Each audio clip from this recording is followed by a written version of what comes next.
Active filters. The magnitude of the filter M is called M. One of the important characteristic of the filters is cut-off frequency.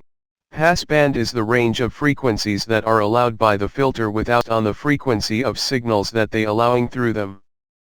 There are off frequency FC. Practically a small range of frequency speakers. To block the harmonic emissions these low-pass, high-pass filter. They will pass the frequencies after the cut-off frequency FC.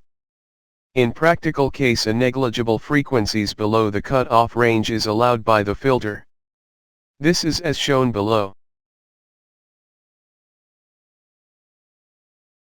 Practical and ideal characteristics of band-pass filter are shown below.